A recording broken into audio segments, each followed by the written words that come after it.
तो hey guys, welcome back. आज इस वीडियो में हम कवर करने वाले हैं खातेरों का फूटर पैनल कि फूटर पैनल में हमें क्या क्या मिल जाता है। खातेरों के फूटर पैनल में हमें ये सारे मेन्यूज दिख जाते हैं। लाइव ऑर्डर्स से स्टार्ट करते हैं हम। लाइव ऑर्डर्स में आपको आज के ऑर्डर्स दिखाई देते हैं, सारे जितने भी आए हों क्यूआर से या पीओएस से, किसी भी तरीके से हमारे सिस्टम में ऑर्डर आया है तो वो सारे ऑर्डर्स आज वाले देखने को मिल जाते हैं हमें लाइव ऑर्डर्स में।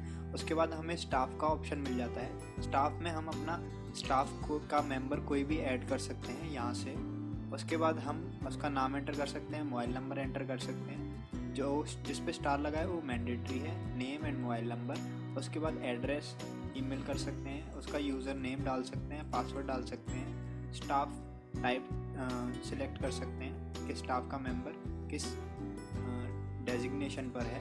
अपलोड कर सकते हैं उसकी इमेज, डिस्क्रिप्शन डाल सकते हैं। इसी ईमेल आईडी से और पासवर्ड से वो खातेरों का जो मैनेजमेंट ऐप है या मतलब स्टाफ ऐप है उसमें लॉगिन कर सकते हैं। इसके बाद हमें मिल जाता है मैनी डिशेज का ऑप्शन, जिसमें हम कैटेगरी ऐड और रिमूव कर सकते हैं, एडिट कर सकते हैं। उसके बाद हमें मिल जाता है डिशेज का ऑप्शन, जिसमें हम डिशेज को ऐड कर सकते हैं, एडिट कर सकते हैं या डिलीट कर सकते हैं। उसके बाद हमें एड ऑन्स का ऑप्शन मिल जाता है, जिसमें हम एड ऑन्स को क्रिएट कर सकते हैं, ग्रुप्स क्रिएट कर सकते हैं। उसके बाद हमें ऑर्डर्स का ऑप्शन मिल जाता है, जिसमें हमें सभी तरह के ऑर्डर्स मिल जाते हैं। आज के क्यूआर से या फिर पीओएस से कोई भी ऑर्डर आए हो, कल के या जितने भी आज और आज से पहले के ऑर्डर होंगे जो हमारे सिस्टम में आ चुके हैं, सारे ऑर्डर्स मिल जाते हैं आपको ऑर्डर्स वाले मेन्यू में।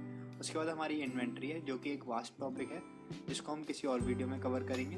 उसके बाद हमें फूडर सीपी मिल जाता है, यहाँ से हम अपना पूरा कंट्रोल ले सकते हैं रेस्टोरेंट का। जैसे कि हमें नाम से पता चल रहा है फूडर सीपी, फूडर्स कंट्रोल पैनल, तो हम यहाँ से कंट्रोल कर सकते हैं सब कुछ। अपने वर्किंग आवर्स मैनेज कर सकते हैं, लोगो लगा सकते हैं, स्पेशलाइजेशन कर सकते हैं, टैग लगा सकते हैं और टैक्स लगा सकते हैं, जीएसटी डाल सकते हैं या यूपीआई एड्रेस डाल सकते हैं। उसके बाद हमें कस्टमर का मेन्यू मिल जाता है, जिसमें हमारे सारे कस्टमर जिनका हमारे पास डेटा है वो सारे मिल जाते हैं और ऑर्डर काउंट भी मिल जाता है उनका। जैसे कि हमारे पास एक परम नाम का कस्टमर है जिसने कि 154 टाइम्स ऑर्डर कर चुका है, तो हमें ऑर्डर काउंट भी मिल जाते हैं, फ़ोन नंबर में मिल जाता है और नेम में मिल जाता है, जो हमारे लिए हेल्प कर सकता है। वेरिफिकेशन, इसमें हमें वेरिफिकेशन डॉक्यूमेंट्स अपलोड करने होते हैं। मैनेज टेबल्स में जाके हमें क्यूआर्स मिल जाते हैं, जो कि क्यूआर ऑर्डरिंग के काम आते हैं हमारे टेबल्स पर प्लेस करके। उसके बाद हमें क्यूआर कोड सेटिंग्स मिल जाती हैं। अगर हमने क्यूआर जो है वो टेबल पर प्लेस कर दिए हैं तो हम यहाँ से मैनेज कर सकते हैं उसे।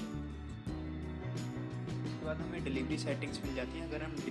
अगर जैसे कि मैं रेस्टोरेंट हूँ, अगर मैं डिलीवरी प्रोवाइड कराता हूँ तो हम यहाँ पर मैं एंटर कर सकता हूँ अपनी सारी डिलीवरी की डिटेल्स। इसके बाद हमें रिपोर्ट्स का सेक्शन मिल जाता है, जिसमें हमें GST reports, order type report, daily sales report मिल जाती है। इसमें हम क्लिक करके स्टार्ट एंड एंड डेट डाल के रिपोर्ट निकाल सकते हैं। जैसे कि मैं सिलेक्ट कर लेता हूँ 11 मार्च 2024 से लेकर 17 मार्च 2024 तक की। ये देखिए जीएसटी रिपोर्ट आ चुकी है। अब मैं यहाँ पर देख भी सकता हूँ, या इसे डाउनलोड करना हो तो जनरेट पीडीएफ या फिर एक्सेल शीट में भी कर सकता हूँ। ऐसे ही same order reports, order type reports है, जो स्टार्ट डेट डालेंगे, एंड डेट डालेंगे और ऑर्डर टाइप सिलेक्ट कर लेंगे। ये आ गई।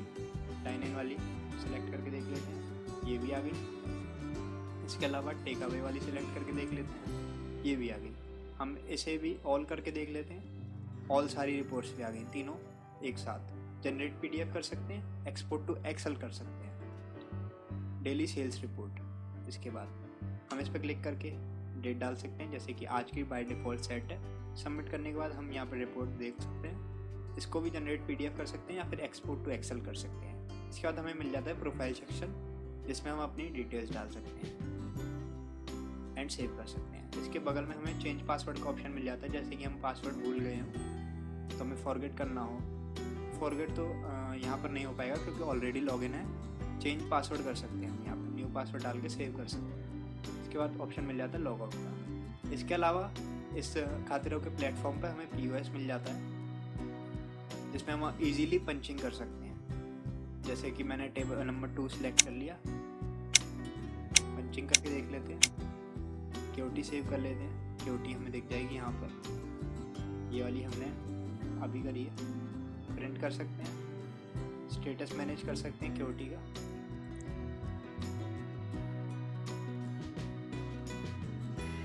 क्लोज कर सकते हैं। उसके बाद सेव बिल कर सकते हैं जिसमें कि हमें पेमेंट सेटल करनी होगी। पॉइंट ऑफ सेल नाम से पता चल रहा है कि हमें सेल का एक साथ कवर करना है, सेल को पूरी को मैनेज करना है, तो हमें सेल का जो है वो पेमेंट सेटल करना पड़ेगा। प्रिंट बिल कर सकते हैं यहाँ से, हमें बिल दिख जाएगा, प्रिंट कर सकते हैं यहाँ से प्रिंटर सेलेक्ट करके। और कस्टमर ने अगर कैश से पे किया तो कैश सेलेक्ट कर सकते हैं, कार्ड से किया तो कार्ड, यूपीआई से या यूपीआई, होल्ड करना चाहें तो होल्ड कर सकते हैं विद रीज़न। जैसे कस्टमर ने कैश पे किया है, सेटल एंड सेव। तो ये आपका रिपोर्ट्स में भी मिल जाएगा, ऑर्डर्स में भी मिल जाएगा आपको। जैसे कि मैं ऑर्डर्स पे जाता हूँ तो ये मिल गया हमें पेड बाय कैश। ठीक है, तो ये था हमारा खातिरों का फूटर इंटरफेस। इसमें हमें पीओएस में और भी ऑप्शन मिल जाते हैं जैसे डिलीवरी या फिर काउंटर। अगर हमें डिलीवरी करनी है, कस्टमर ने कॉल करके बोला या फिर हमारा जो क्यूआर है वहाँ से क्यूआर स्कैन करके ऑर्डर किया है, तो हम यहाँ से मैनेज कर सकते हैं उसको। काउंटर से अगर कस्टमर आया है और काउंटर से ही लेके ऑर्डर जाना चाहता है डायरेक्ट घर, बैठ के नहीं करना चाहता वो कुछ भी, तो आप काउंटर में से जाके उसका जो है वो ऑर्डर मैनेज कर सकते हैं। तो इसके बाद नेक्स्ट वीडियो में मिलते हैं।